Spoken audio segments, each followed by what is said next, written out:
August 8th, 1944. The morning mist clung to the French countryside like a shroud over the dead. In the distance, the rumble of diesel engines broke the silence, deep and menacing, growing louder with each passing second.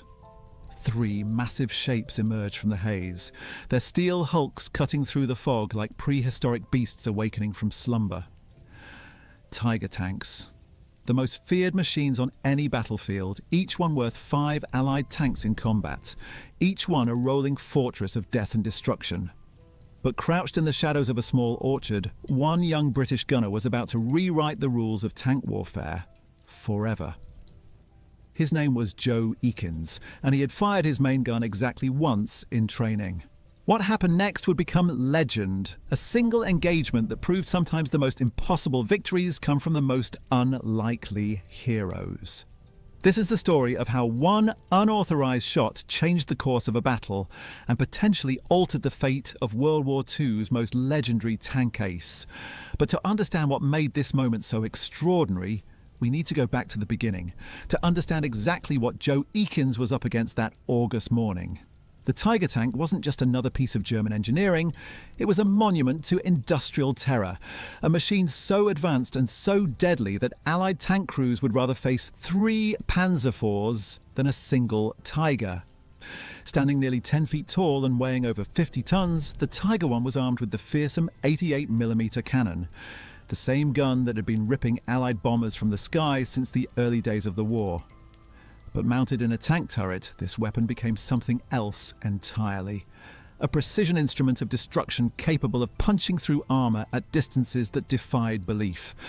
The numbers alone told the story of Allied desperation. Official doctrine stated that it took 5 Sherman tanks to reliably destroy 1 Tiger, and even then, success wasn't guaranteed. The Tiger's frontal armour was so thick that most Allied guns simply bounced off, their shells ricocheting into the dirt like pebbles thrown at a castle wall. Meanwhile, the Tiger could kill any Allied tank from ranges exceeding a mile, turning battlefields into shooting galleries where German crews picked off enemy armour with methodical precision. But the psychological impact was even worse than the tactical reality. Tank crews who had survived encounters with Tigers spoke in hushed tones about the experience, describing the helpless feeling of watching their best shots deflect harmlessly while death approached at nearly 3,000 feet per second. Some units reported that their men would abandon perfectly functional tanks rather than face a Tiger in combat. The mere sight of that distinctive silhouette with its massive gun and angular turret was enough to break the morale of veteran crews who had fought across North Africa and up through Italy. By the summer of 1944, the Tiger had become the stuff of nightmares for Allied forces, pushing inland from the Normandy beaches. German propaganda made sure every Allied soldier knew exactly what they were facing, broadcasting the kill counts of Tiger aces who had destroyed dozens, sometimes over 100 Allied tanks. Names like Michael Wittmann had become synonymous with invincibility, tank commanders who seemed to possess an almost supernatural ability to appear from nowhere, strike with devastating effect, and vanish before Allied forces could respond. Wittmann himself was already a legend by August of 1944. With over 100 confirmed tank kills, most earned on the brutal Eastern Front against Soviet armour, he had been personally decorated by Hitler and featured in German newsreels as the embodiment of panzer superiority. His tactics were studied in German tank schools, his methods copied by Tiger crews across the Reich.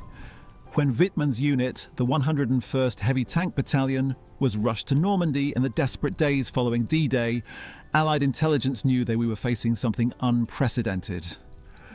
The massacre at Villers-Bocage had proven just how deadly Wittmann could be.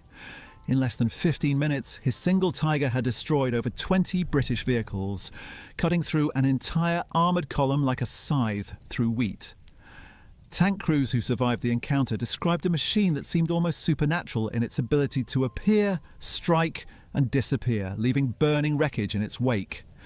The British forces had been forced to withdraw, abandoning their advance and leaving Wittmann's reputation even more fearsome than before.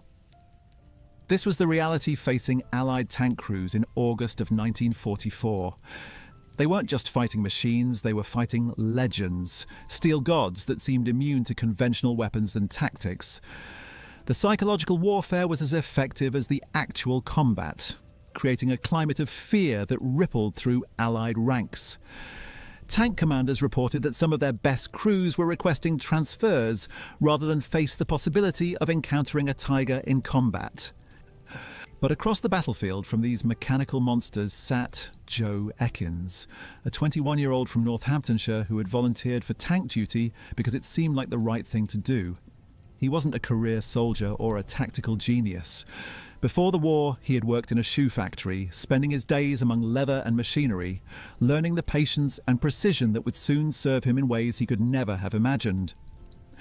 When conscription came, Ekins had volunteered for the Northamptonshire Yeomanry, not because he sought glory, but because he believed in the cause.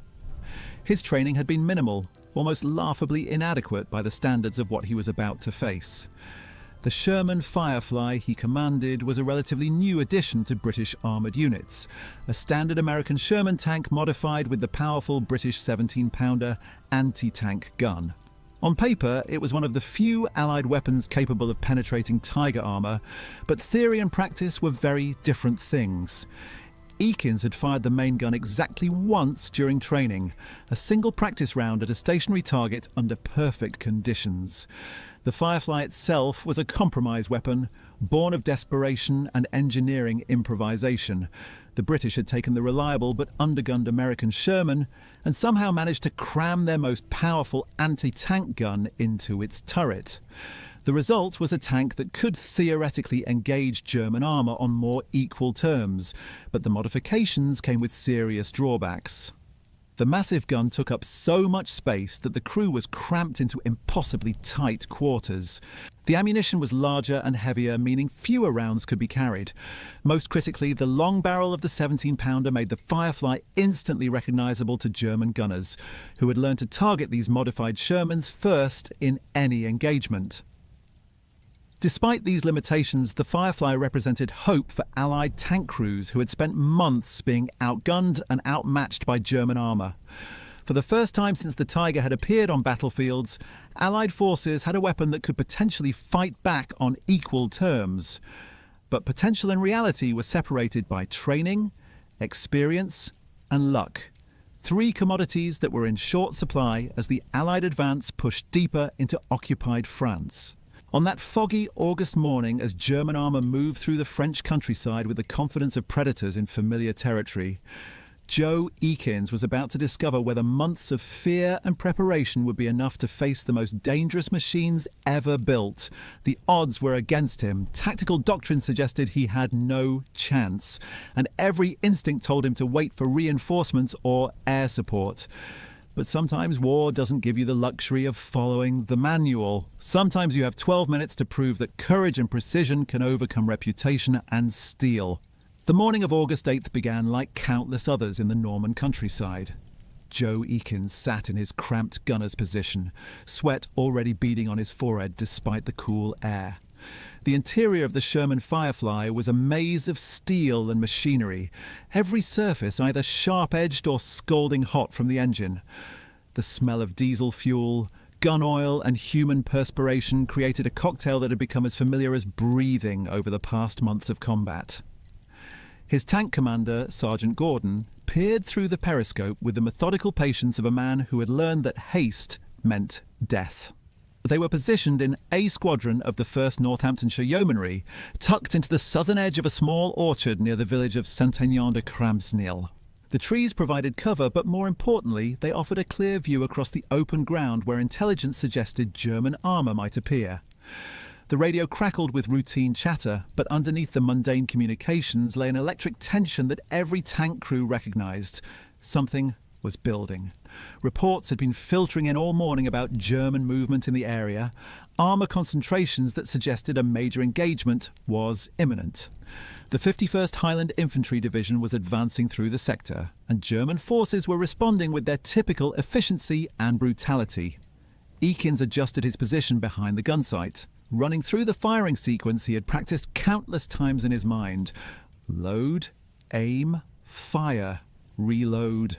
Simple in concept, but deadly complex when enemy shells were screaming toward your position at velocities that turned steel into molten fragments. His hands found the familiar controls without conscious thought, muscle memory taking over where training ended and instinct began. The 17-pounder gun that dominated their turret was both blessing and curse. Its long barrel gave them the reach and penetrating power to engage German heavy armour, but it also made them a priority target for every enemy gunner on the battlefield. German tank crews had learned to identify fireflies instantly and eliminate them before they could bring their superior firepower to bear. It was a deadly game of cat and mouse where the first shot often determined who lived and who died. Through his gun sight, Ekins could see the morning mist beginning to lift from the fields beyond their position. The landscape rolled gently away from their orchard, open ground that would provide excellent fields of fire if German armour appeared. But that same openness would leave them exposed if they had to advance or retreat.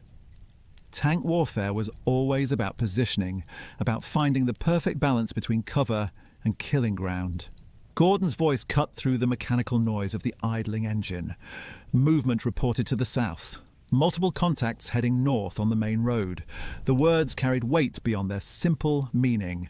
Multiple contacts meant more than one tank. Heading north meant they were advancing toward Allied positions. On the main road meant they were moving with confidence, not attempting to hide their approach. Ekins felt his heart rate increase, that familiar surge of adrenaline that preceded combat. His mouth went dry and he found himself checking and rechecking his equipment with nervous energy. The gun sight was clear, the ammunition ready, the firing mechanism tested and retested.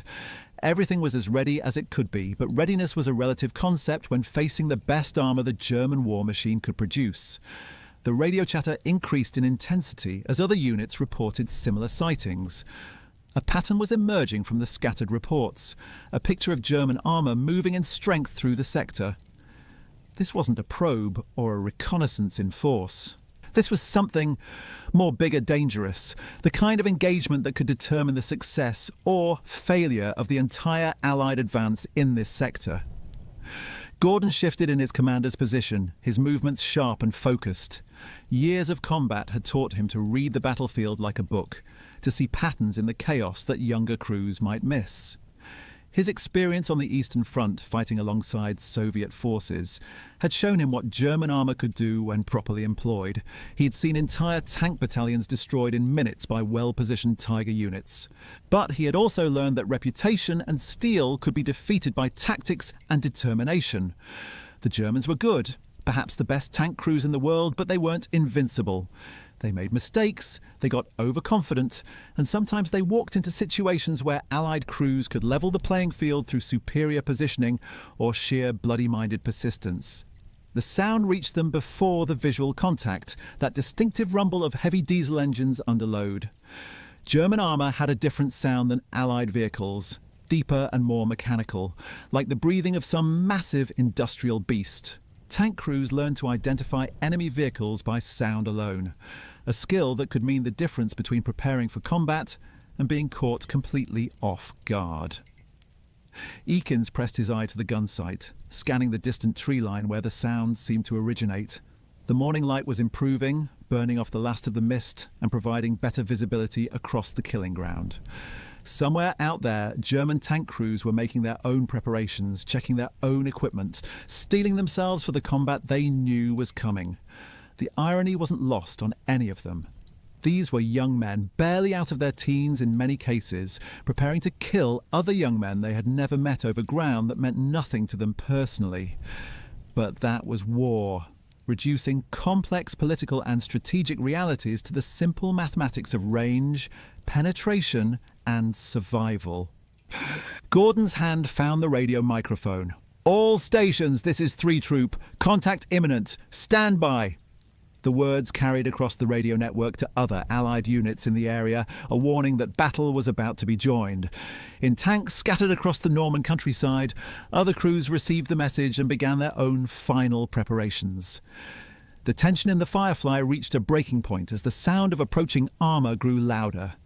Whatever was coming toward them was big, confident, and moving without any attempt at concealment. That suggested either overwhelming force or complete contempt for Allied defensive capabilities. Given German tactical doctrine and the reputation of their heavy armour, it was probably both. Atkins wiped sweat from his palms and gripped the gun controls with renewed determination. Somewhere beyond the tree line, history was approaching at 30 miles per hour, and in a few minutes, everything he had trained for would be put to the ultimate test. The first tiger appeared at exactly 11:47 a.m., emerging from the morning haze like a primordial nightmare given steel form. Through his gun sight, Atkins watched the massive machine crest a small rise 800 yards away, its angular turret swiveling methodically as the crew scanned for targets. The distinctive sound of its transmission was unmistakable, that deep mechanical whine that every Allied tank crew had learned to fear. But this wasn't just any Tiger. This was Tiger 007, commanded by Obersturmführer Michael Wittmann himself, the most feared tank ace in the German army. Behind it, two more Tigers materialized from the tree line, forming a deadly spearhead that had the tactical weight to smash through an entire Allied armoured brigade. Tank numbers 312 and 314 took positions flanking Wittmann's machine, creating a killing triangle that could engage multiple targets simultaneously. Eakins felt his breath catch in his throat. 3 Tigers. The mathematical reality was brutal in its simplicity. 15 Sherman tanks were the theoretical requirement to destroy 3 Tigers under ideal conditions. They had 1 Firefly alone in an orchard with a gunner who had never fired a shot in anger. The odds weren't just against them, they were laughable. Gordon's voice came through the intercom, steady despite the impossible situation developing in front of them. "Joe, you see them?" The question was almost rhetorical. Everyone in the tank could feel the presence of those steel monsters, could sense the weight of history bearing down on their position like an avalanche of metal and explosives. 3 Tigers, line abreast, moving north along the main road, Atkins reported, his voice surprisingly calm. Training took over where courage failed, muscle memory and drill overriding the primal fear that threatened to paralyze his thinking. His hands found the gun controls without conscious direction, beginning the sequence that might be their only chance at survival. The Tigers moved with the confidence of apex predators. Their crews had fought across Poland, France, Russia, and now Normandy, accumulating kill counts that read like the box scores of some deadly sporting event. Wittmann alone had destroyed over 100 Allied tanks, each victory adding to a reputation that had reached mythical proportions among both German and Allied forces. But reputation couldn't deflect armour-piercing rounds, and mythology wouldn't save you if someone put a 17-pounder shell through your turret ring at the right angle. Eakins understood this with the clarity that comes only in moments of absolute crisis. The Tigers might be legendary, but they were still machines operated by human beings, and human beings made mistakes. The lead Tiger was now 700 yards away and closing. In less than 2 minutes, it would be within effective range of its 88mm gun, capable of turning their Sherman into scrap metal and corpses with a single, well-placed shot. The tactical manual was clear about engagements at this range. Withdraw immediately and call for artillery support. But there was no artillery available, no air support, no reinforcements coming over the hill. There was only Joe Eakins, his 17-pounder gun, and 12 minutes that would determine whether Allied armour could stand against the best the German war machine could produce. Gordon made the decision that would define the engagement. Instead of ordering a withdrawal, instead of calling for support that wouldn't arrive in time, he chose to fight. "Joe, target the rear Tiger. Wait until they're at 600 yards, then put a round through his engine compartment." The logic was sound, even if the execution would be nearly impossible. By targeting the rearmost Tiger first, they might create confusion in the German formation, disrupting their advance and buying precious seconds for follow-up shots. The alternative was watching helplessly as 3 of history's most dangerous war machines rolled past their position and continued toward Allied lines where they would wreak havoc among less well-armed units. Eakins adjusted his aim, tracking the movement of the trailing Tiger through his gun sight. The machine filled more of his vision with each passing second, growing from a distant threat into an immediate reality of steel, plates, gun barrels, and death. He could see details now that made the enemy human. Spare tracks bolted to the hull for additional protection, camouflage netting draped over the turret, even laundry hanging from equipment racks. The German crews were probably discussing their own tactical situation, identifying potential threats, planning their advance through the Allied defensive positions. They might have spotted the Firefly already, might be preparing to engage the moment they reached effective range. Tank warfare was often a matter of seconds, decided by who fired first and who fired most accurately. At 600 yards, Gordon gave the order. Fire! Eakins pressed the firing button with his right foot, and the 17-pounder roared with a violence that shook the entire tank. The gun recoiled backward on its mounting, filling the turret with smoke and the acrid smell of cordite. Through his sight, he watched the tracer round streak across the intervening distance like a burning arrow, covering 600 yards in less than a second. The impact was spectacular. The armour-piercing round struck the rear Tiger just behind the turret, punching through the engine compartment with devastating effect. Diesel fuel ignited instantly, creating a pillar of black smoke and orange flame that towered above the Norman countryside. The massive tank lurched to a halt, its crew bailing out through hatches as ammunition began cooking off inside the hull. For a moment, silence settled over the battlefield like a held breath. One Tiger down, 2 remaining, but now the German crews knew they were under attack. The psychological advantage of surprise was gone, replaced by the deadly reality of a gun duel between experienced crews operating the finest weapons their respective nations could produce. The second Tiger, commanded by an experienced crew that had survived months of combat on multiple fronts, reacted with textbook precision. Its turret swiveled toward the orchard where muzzle flash had betrayed the Firefly's position, the long barrel of its 88mm gun seeking targets with mechanical efficiency. German tank crews were trained to respond to threats with overwhelming firepower, to eliminate enemy guns before they could fire again. But Eakins was already moving, his loader frantically feeding another 17-pounder round into the breach while the driver prepared to reposition their tank. The Firefly's mobility was its only advantage now, the ability to move between shots and present a harder target for enemy gunners. Static positions meant death when facing Tiger tanks in open combat. The second Tiger fired, its 88mm gun sending a high-velocity round screaming toward their previous position. The shell impacted where they had been seconds before, gouging a crater in the earth and filling the air with dirt and shrapnel. The sound was indescribable, like the world itself being torn apart by invisible hands. Gordon's voice cut through the chaos. "Target the second Tiger!" Put one through his tracks. Mobility kills were often more effective than attempting to penetrate heavy frontal armour. A Tiger with damaged tracks was a static target, unable to maneuver or retreat, vulnerable to follow-up shots that could find weak points in its protection. It was a tactic born of necessity, acknowledging that British guns couldn't always punch through German armour in direct confrontation. Eakins aligned his sight picture on the second Tiger's drive sprocket, the massive gear that drove its track system. The range was now 500 yards, close enough to see individual details on the enemy tank, but far enough away that small errors in aim could mean the difference between a killing shot and a harmless near miss. The Firefly's gun spoke again, sending another round downrange with the same devastating authority.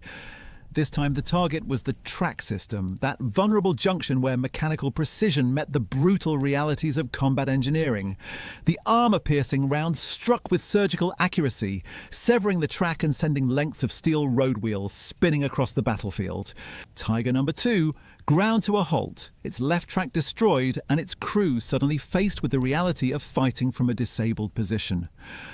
But German tank crews were among the best trained in the world, and a stationary Tiger was still a deadly Tiger. Its gun remained fully operational, its armour still capable of deflecting most Allied rounds, its crew still determined to exact revenge for their destroyed comrade.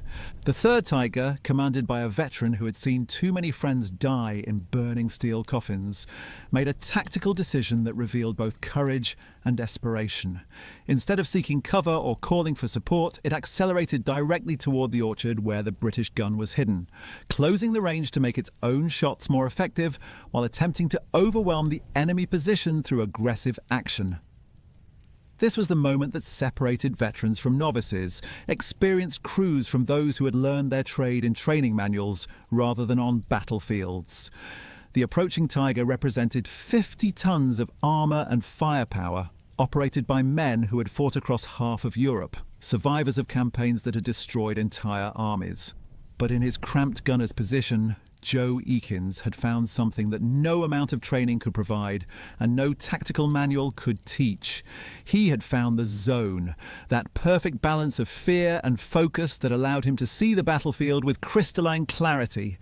The approaching Tiger wasn't a legend anymore, wasn't an invincible war machine operated by superhuman crews. It was just another target presenting angles and vulnerabilities that could be exploited by someone with steady hands and accurate shooting. The psychological warfare that had dominated Allied thinking about German heavy armour suddenly seemed less important than the simple mechanics of gunnery: range, deflection, and timing. The third Tiger was now 400 yards away and closing fast, its 88mm gun traversing to bring the British position under direct fire. In less than 30 seconds, it would be close enough to engage with devastating accuracy, turning the tactical advantage back toward the German crew. But 30 seconds was enough time for one more shot, one final attempt to prove that courage and skill could overcome reputation and steel. Eakins centered his sight picture on the approaching Tiger's turret, searching for the weak point that every tank possessed if you knew where to look. The gun fired for the third time in less than 5 minutes, and history held its breath. The 17-pounder shell screamed across the closing distance, its trajectory a perfect arc of mathematics and desperation. Through his gun sight, Eakins watched the round impact the third Tiger's turret just below the gun mantelet, that critical junction where armour thickness decreased to accommodate the weapon's elevation mechanism. The effect was instantaneous and catastrophic. The Tiger's turret rang like a massive bell, the armour-piercing round punching through steel plate that had been designed to stop anything the Allies could throw at it.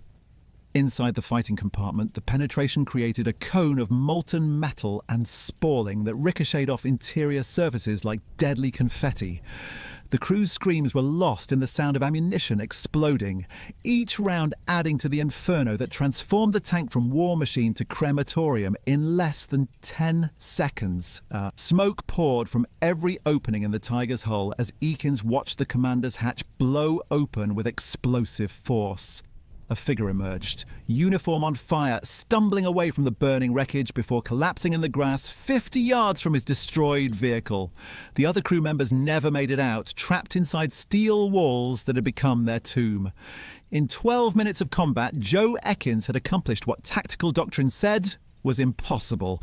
3 Tiger tanks, machines that had dominated European battlefields for 2 years, lay burning in the Norman countryside. The mathematical impossibility had become reality through a combination of skill, courage, and the kind of luck that separates legends from casualties. But the significance of what had just occurred extended far beyond the tactical situation at Saint-Aignan-de-Craменil.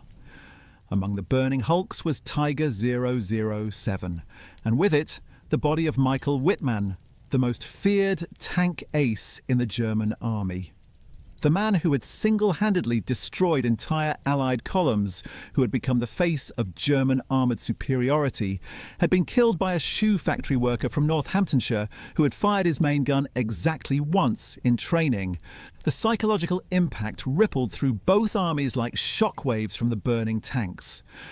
German crews who had considered themselves invincible suddenly faced the reality that their reputation meant nothing against accurate gunnery and tactical surprise.